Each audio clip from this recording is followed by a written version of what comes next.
nuko nasaba kugira ngo ibikorwa byanjye nimbikora nzajye njya no muri Made in Rwanda mu ma expo ibikorwa byanjye bikamenyekana, nkaziga n'ibijyanye n'ubukanishi n'ubusuderi n'ibijyanye n'ububaji nkabikomerezaho muri kaminuza. RR7 kino gikorwa cyangwa kino gikoresho turi imbere, wowe izina ryawe cyita ni iki? Ndabona ari igare ariko wowe ushobora kuba hari izina cyita.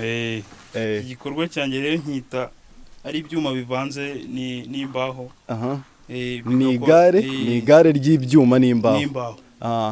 Ubumenyi bukomora ku babyeyi byose, akora ubukanishi, ububaji muri rusange n'ububaji, yego, n'ubusuderi byose arabikora. Nakoranye papa mfite nk'imyaka 7 nibwo natangiye nashobora gukora agataburete ku myaka 7 waragakoraga. Ibintu ushobora gukora wenda mu bintu by'ububaji, murabibona n'iri gare ninjye warikoze. Byinshi nabikora, icyo naba nabonye cyose njye nagikora. Biterwa nuko cyaba kimeze, ariko njye nakibonye nagikora. Uragikora.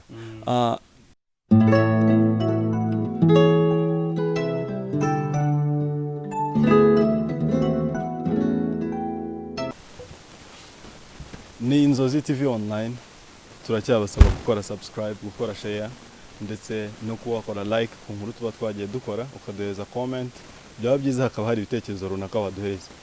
Wakoze rero ko wahisemo gukurikira Inzozi TV online. Duhura n'abantu bafite inzozi nyinshi, bafite impano nyinshi, ariko no munsi ni umuntu ufite impano ishobora kumugirira akamaro, ishobora ndetse no kugirira akamaro abantu muri rusange, sosiyete nyarwanda, sosiyete y'abantu bamukikije, ikaba yabagirira akamaro gafatika. Ni umwana ukiri muto cyane ari bubibwire, ariko hari ikintu runaka yakoze kiri imbere namwe muri kubona kuri screen zanyu. Ntago ari ikintu cyoroshye kuba umuntu yakicara agatekereza ikintu nk'iki. Niyo mpamvu turi buganire nawe, aragenda atubwira byinshi bitandukanye kuri iki gikorwa cyiwe. Mbere na mbere uratangira twibwira, Yego, murakoze. Nitwa Ishimwe RR7. RR7 niko mbwiye. RR7 kino gikorwa cyangwa kino gikoresho turi imbere, wowe izina ryawe cyita ni iki? Ndabona ari igare ariko wowe ushobora kuba hari izina cyita. Igikorwa cyanjye rero nkita ko ari igikorwa kivanze, ari ibyuma bivanze n'imbaho. Ni igare ry'ibyuma n'imbaho. Iri gare ryawe dutangira uragenda utubwira, ese ufite imyaka ingahe? Ese hari umuntu wabibona agahita avuga ngo nuko wenda hari ubumenyi runaka ufite wakuye mu ishuri cyangwa iki? Ubu bumenyi wabukuye he? Ufite imyaka ingahe? Reka bari icyo duheraho. Ufite imyaka 19. 19. Ubu bumenyi rero bwavuye ni mu ishuri cyangwa ni hehe? Ntago ari mu ishuri. Ubumenyi bukomora ku babyeyi. Umubyeyi wawe ubwo yaba ari umukanishi cyangwa no ukora bino by'ububaji? Akora ubukanishi, ibintu bijyanye no gukora infrastructure, ibintu bijyanye n'ameza, ububaji muri rusange n'ububaji, yego, n'ubusuderi byose arabikora. Naho nawe wabikuye, ugenda utangira kugira wakoranye na papa? Nakoranye papa mfite nk'imyaka 7 nibwo natangiye kubikora. Ku myaka 7 nibwo winjiye mu by'ububaji? Ku myaka 7 ni nkangaki washoboraga gukora wenda watubwira? Nashobora gukora agataburete ku myaka 7 waragakoraga. Biratangaje cyane kuri uru rwego ubugezeho. Wenda duhere ku by'ububaji tutaragera wenda no kuri iki gikorwa. Ku by'ububaji ku myaka 7 nge birantunguye ko warakoraga icyo kintu. Kuri ubu wabugeze ku biki, ibintu ushobora gukora wenda mu bintu by'ububaji? Murabibona n'iri gare ninjye warikoze. Byinshi nabikora, icyo naba nabonye cyose njye nagikora. Biterwa nuko cyaba kimeze, ariko njye nakibonye nagikora. Uragikora. Ububaji ku myaka yawe mikeya ntago bibangamira ishuri? Oya, ntibibangamira kuko kwiga njyayo kandi ndanabitsinda nta kibazo. Uratsinda ku ishuri n'ubundi.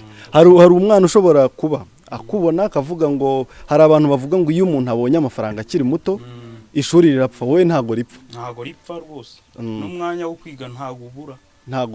Bino ubikora muri weekend cyangwa? Ibi ngibi iyo mvuye ku ishuri ngira igihe cyo kuza nyine ngafasha ababyeyi, ubundi narangiza nkasubira mu masomo yanjye nk'uko bisanzwe. Ubu ugeze mu wa? Ngeze mu wa 3 secondaire, ariko mbere yuko njya muri ibi ngibi nabanje kurivamo kuva mu ishuri ho gatoya kuva mu ishuri bitewe na ya mafaranga oya ntago ari amafaranga navuyemo nta mafaranga nkurikiye ahubwo byari nari ngeze nko mu wa gatatu primaire ubwo kugira ngo mbashe kuba nakwiga ibi ngibi ngo mbimenye biba ngombwa ko mvamo umwaka umwe ndabyiga ndabimetiriza usubira ku ishuri wafashe akaruhuko ko kwiga iby'ububaji ubusuderi n'iki ujya wasubiramo ni ikintu nta muntu wakigaya kuko ari umwanzuro umuntu yafashe uri kugira aho umuteza imbere ntabwo umuntu yabigaya tugaruke noho neza kuri iki gikoresho kuri iri gare wakoze iri gare no turyinjiyeho neza bitangira ryari igitekerezo cyo gukora iri gare cyatangiye ryari cyaje gute igitekerezo cyo gukora iri gare urabona ahangaha kugira ngo tubone amazi hari igihe biba byagoranye cyane nuko muri urwo rugero rero muri uko gufasha ababyeyi urumva hazamo gufasha ababyeyi kuvoma kwahirira amatungo n'ibindi naravomaga nkumva ndavunika cyane muri uko kuvunika rero nkora igikoresho cya mbere kitari iki ngiki kuko cyo ntago cyari gifite ipine rinini nk'iri ngiri ahubwo ryari ritoya nahereye ku ngorofani hakurikiraho iryo ngiryo rindi rifite amapine abiri ariko ryo rikaba ritaranyongwaga ngo mera naba najyaho iyo ngorofani tukiriho wayikoze ari y'ibiti cyangwa nayo yari ibiti gusa niyo wari wahereye urangije uti reka ndebe uburyo ino ngorofani nayikuramo igare nanjye nkazajya nicaraho nkagenda nta bintu byo kugenda usunika uvunika urashaka ko n'ubu nawe utwara nanjye ntwara biraba byari rifite amapine ubwo nayo ubwo amapine nk'aya byari bifite amapine y'ingorofani ntabwo ari nk'aya ngaya ubwo uvuye kuri icyo ngicyo tugeze kuri iri gare rero iri gare ubwo warikoze nka rya ruko ubu ngubu iri gare narikoze muri uyu mwaka urangira uyu mwaka uri kurangira ibikoresho wagiye ukoresha kuri iri gare ndagira ngo ugende ubisobanurira abantu hari umuntu ubona igare riri kugenda ano tubona tugura ku masoko hari iri gare noneho wakoze uragenda utubwira ibi bikoresho wagiye nyine ufata nk'iki kuko wari ushobora no kubyumva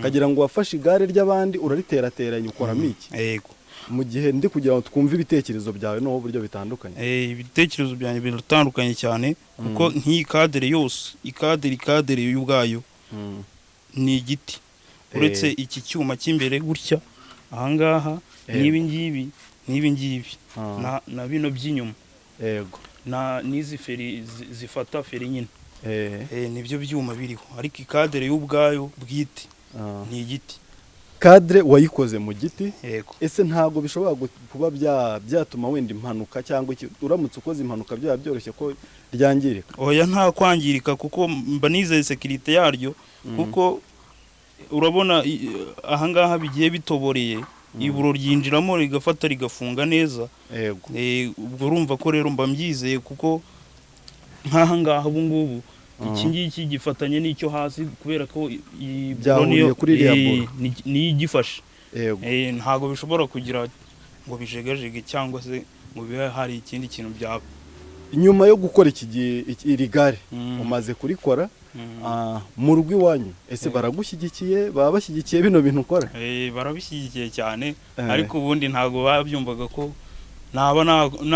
ubundi bancaga intege bakambwira ibi bintu uri gukora gutakaza umwanya vayo umfashe dukore we gutakaza umwanya dukore ibitanda tugurishe dukore intebe wowe ukaba uri kuri iki gikoresho nkababwira nti umwe mutegereze muzabona result nyuma uri gukora iri gare intego wari ufite ubundi utatubeshya yari iyi intego nari mfite nyamukuru ni ukugira ngo rimfashe mu byo nkora ne kuzajya mvunika cyane nkuko nakoresha amaboko gusa nyuma yo kurikora nta nzozi zirenze izo wari ufite icyo gihe ubu nta nzozi none ufite zitandukanye na za zindi inzozi zo ndazifite ni izihe ubwo dusangizeho inzozi ndazifite nifuza kuba nshobora kuba nakora igikoresho kikaba cyafasha n'abandi muri rusange atari njye njyenyine gusa narangiza nyuma y'ibyo ngibyo nkaba nakora n'ibindi bijya ku isoko bikaba byafasha n'abandi ese ubitekerezaho wenda ugatekereza urugendo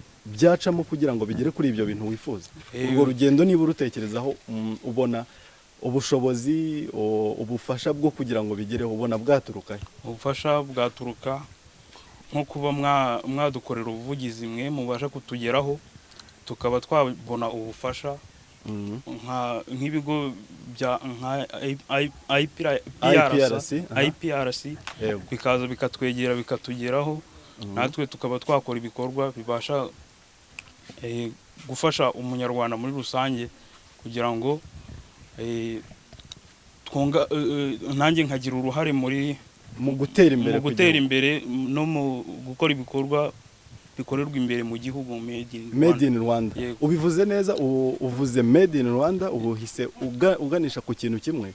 Iki gikoresho cyawe hari wenda nk'ibyo uteganya kuba wakora kugira ngo wenda kimenyekane ku rwego rw'ubuyobozi, kuko ubuyobozi buri mu bantu ba mbere bafasha umuntu gutera imbere, cyane cyane umuntu ufite ibitekerezo byagira uburyo bizamura ubuzima bw'abaturage. Hari ahantu wari wagera ku buryo ucyerekana ku buyobozi? Oya, nta hantu ndagira, ariko muri uyu mwaka ujya kura uyu nguyu turimo nari nateganyije ko nzajya ku karere, ariko ntago byakunze kubera ko iki cyorezo cya covid cyahise kiza bituma ntabasha kujyayo. Sawa, iyo uri kwibona wagiye kwiga mu mashuri tuvuga urangije uri mu wa gatatu, ejo bundi uzahitamo ibyo ujya kwiga mu wa kane, wibona uzahitamo ibiki? Nzahitamo gukomeza bino nkora. Wibona no muri kaminuza wiga muri za IPRC uri kugira ikintu? Ni izihe ntumbero wibonaho? Hari iki ngiki niba utangiriye ku igare, hari uko ubuvuga wenda ningera muri kaminuza, nindangiza kaminuza ndibona hari ikindi kintu noho nakoze kirenze iki. Ni iki kintu uba wiyumvamo uvuga uti kiriya kintu iyo nyibonye mba mbona nagikora? Ubu ngubu ikintu numva nazaheraho nkahita nongera nkavugurura, cyangwa se nkongera kuri iki ngiki, cyangwa nkakora ikindi gishyashya, nuko nashyiraho moteri cyangwa nkakora moto itari noneho igare, cyangwa se ikindi gikoresho kirenze iki gifite ipine rirerire, amapine angana nyine, nkashyiraho moteri cyangwa se ku buryo kitwara gikoresheje fuels, kidasabye physical mu kunyonga. Aha, byiza cyane. None uribona uri gukora moto, ibyo bintu byiha nko mu myaka nk'ingahe? Mu myaka ndangije nko mu wa gatandatu. Mu wa gatandatu uzaba ufite moto? Byiza cyane. Moto wikoreye atari moto gusa. Byiza cyane. Biba byiza kugira intego, biba byiza ko umuntu avuga ngo ejo cyangwa ejo we ndibona. Rero kuva ubifite ni byiza cyane. Hari ikindi ndi kumva twakibandaho, hari mu bikorwa no bya buri munsi ukora. Ese rino gare rifite uburyo ryaguhindura ubuzima? Ese hari abaturanyi nabo ryagize? Ese hari abifuza kurigura ku buryo wenda wakora yandi? Hari abo bumva wenda babivuga? Mpereye ku cyo kumpindura ubuzima, riramfasha cyane kuko mu kazi nirwo nkora bisaba transport. Ni ukuvuga ngo iyo ababyeyi bakeneye, kuko turakorana, iyo bakeneye ko hari nk'imbaho njya kubajisha aho zikorerwa ku mashini, bisaba ko nzishyiraho nkazigizayo nta kibazo, kandi nkazigarura nta kibazo. Byiza cyane. Rero kubifuza ku baturage rero navuga ko duhuriye mu nzira ushaka nk'akarifuti nta gutwara nta kibazo. Ubu ngubu usigaye uhereza abantu rifuti ku myaka ya 19. Byiza cyane. Rero iri gare abifuza kuba hari abifuza kurigura, hari abenshi bambajije, ariko ntago ndabijyamo neza ku buryo natangira gukora umushinga wo gukora ibikoresho nk'ibi ngibi, kuko nta bushobozi mfite. Nta bushobozi burahagera. Kubifuza ngo kurigura, ubundi ugiye nko kurigurisha ubu ngubu ukurikije imbaraga warikoresheje, warigurisha angahe?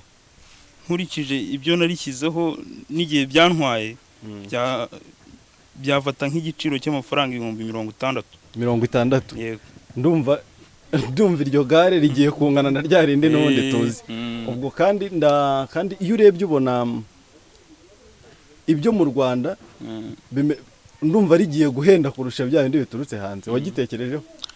Icyo ntago ndagitekerezaho neza, ariko nkurikije ukuntu iri gare riba rikomeye, kuko ryo ntago rimungwa nk'icyuma cyangwa se ngo ribe ryagira ikindi kintu cy'ikibazo, ndumva igiciro kitaba kiri hejuru cyane. Ntago kiri hejuru cyane ugereranije.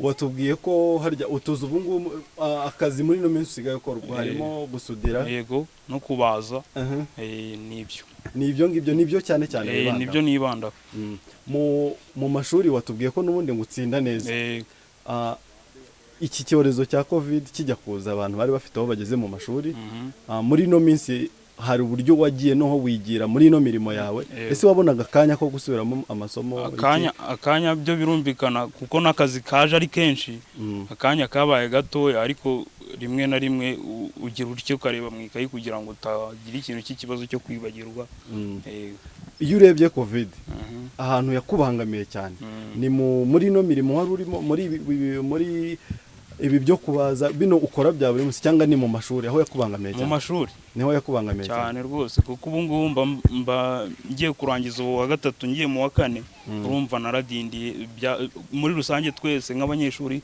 twaradindiye habayeho kudindira ese bafite gahunda y'uko amashuri ashobora gutangira vuba iyo ubyumvise nkawe ni nk'iyihe ntego muri ino minsi ubufite urabibona ute urabona bizahita byoroha wowe buryo ubibona ukuntu mbibona bibaye bikunze byaba ari byiza tugasubira mu masomo tukabasha gukurikirana amasomo bikagenda neza natwe tukagira ikintu twigezaho igihe kitaducitse nk'uko nguko biri kugenda nyine turi muri lockdown. Byiza cyane mu buzima busanzwe Eliel ni umusore yatubwiye ko afite 19 ese ukunda kwidagadura nawe n'ibindi imyidagaduro ndayikunda ariko kubera akazi nkora ntago binyemera kuba wenda nagira akaruhuko runaka ariko gatoya mbonye ndidagadura naringize ngo nk'umuntu w'urubyiruko hari ibintu umuntu abakunda wenda tuvuge hari abahanzi hari iby'imikino ibyo ukunda cyane ibyo nkunda ni nko kureba amafilime za sinema zo mu Rwanda zo hanze n'izo mu Rwanda ndazikunda nka za Nyagiso ndazemera ukunda Nyagiso ni nk'akahe kantu wibukanye Nyagiso yakoze kakagushimisha cyane ahantu ntago ari Nyagiso ni Pati Pati no ahantu aba ageze ahantu bari gutera iby'inyuma nawe akavuga ati reka ngende ntere iby'inyuma agatera icy'inyuma akikubita hasi ubundi akavuga ati muratanga amafaranga ngahe ati ni 2 akabyuka avuga ati nanjye mu yampe nayanjye yakoze yaguye yatangiye okay ukunda Pati nubwo nabanyakisa bakomeye bose ndabakunda byiza cyane mu bahanzi hari abakunda mu bahanzi nabo ndabakunda ni nkande waba muri no minsi ubu uri kuvuga uti kumukunda cyane nka Bruce Melody indirimbo iri gukunda cyane se ubu ngubu muri no minsi ni Bruce Melody ndi gukunda Samoy okay iyo uri kumva nk'iriya ndirimbo uba wumva ibyo bari kuvuga ntago mpfa gusobanukirwa neza ariko umuntu apfa kubyina injyana tu wowe uribyinira gusa byiza cyane urakoze mu buzima rero busanzwe harimo bw'imyidagaduro harimo bino by'abahanzi nyine ubwo biri mu myidagaduro tukagaruka mu buyobozi mu bintu by'ubuyobozi ese nk'umuntu niyo bitaba ari mu buyobozi mu buzima bwose busanzwe umuntu ufata nk'icyitegererezo buriya ni nkande umuntu ufata nk'icyitegererezo mu buyobozi we mu buzima bwose atari mu buyobozi gusa ahantu hose muri genero muri rusange umuntu ufata nk'icyitegererezo mu buyobozi